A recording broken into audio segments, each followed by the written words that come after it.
Lauma, we're here! Huh? Lauma, are you praying? I am indeed.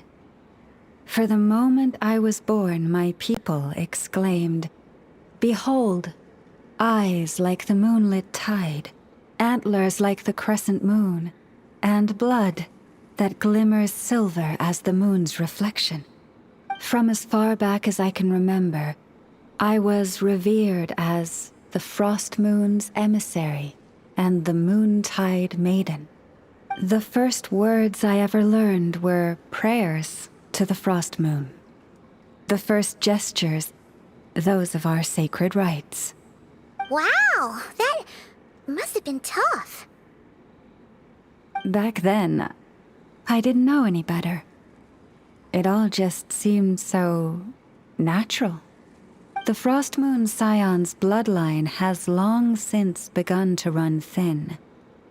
Nowadays, even those of us with antlers are few and far between, let alone those attuned to the power of Kuvaki.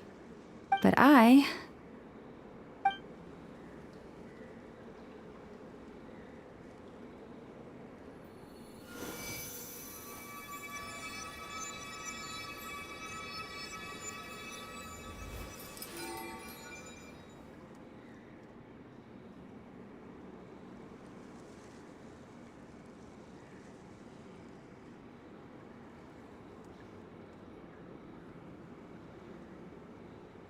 Whoa, your antlers are so pretty. They say it's an extraordinarily rare condition. Once in a century, if that. I am unusually sensitive to the moonlight, as well as to the Kuvaki's ebb and flow. As a child, I could barely sleep because of it. Oh no! It was that serious? To others, fluctuations in Kuvaki are something you easily get used to, like a gentle tide lapping away at the shore. But to me, that same tide is a towering tsunami, a surging swell crashing against me. Of course, as the years went by, I learned how to suppress my senses and my power, enough to keep it all from overwhelming me. But because of that, I also had to walk the path of concealment. Concealment? From the moment I was first taught to pray, my kin would point up to the night sky telling me, "That, Lauma, is the Frost Moon, the last of the moons, the sole surviving truth." But I would ask them in response, why? Why can't I feel anything from it at all? Later, I came to understand that they simply could not tell where the real tide was coming from. They couldn't sense it. The true moon beyond the sky's veil.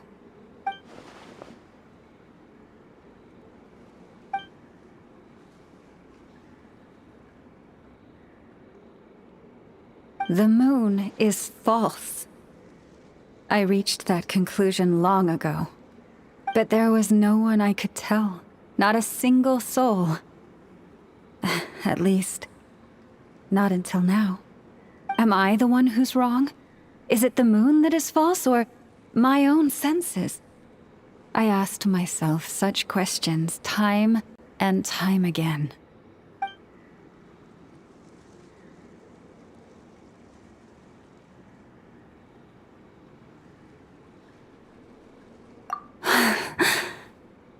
Thank you.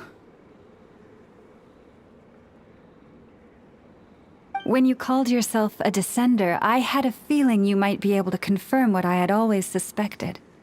And now that you have, it's exactly as I imagined. I feel relieved. Oh, Paimon kinda gets why you couldn't tell anyone now. It's not easy to change people's minds on something they've believed for hundreds of years. That's what I meant by concealment. I knew too much, so I had no choice but to keep my people in the dark. Every prayer I offer feels like a lie to keep myself going.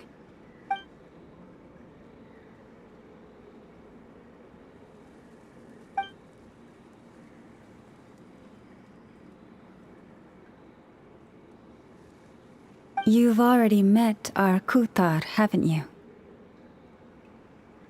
Huh? When was that? And, more importantly, when were you planning on telling Paimon? Ah, no wonder. What did you think of her?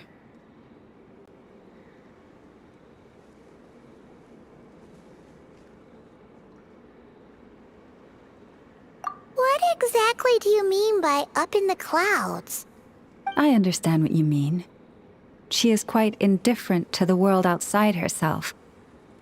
But I find it hard to hold that against her. Yes, it was shortly after the fall of the ancient moon's remnants. I asked her what the Frost Moon Scions meant to her, and why she left in the first place. Yeah? So, why did she? Perhaps it's better if you ask her yourselves. Things tend to get lost in translation when you speak on someone's behalf. What I can say for certain is this. Even when I had no one to confide in, I still had a family. I still had the Frost Moon Scions. But that girl, born beneath the moonlight, perhaps she's never felt she had either. The truth is, though, she might have had it all, if only the Frost Moon Scions hadn't let her down.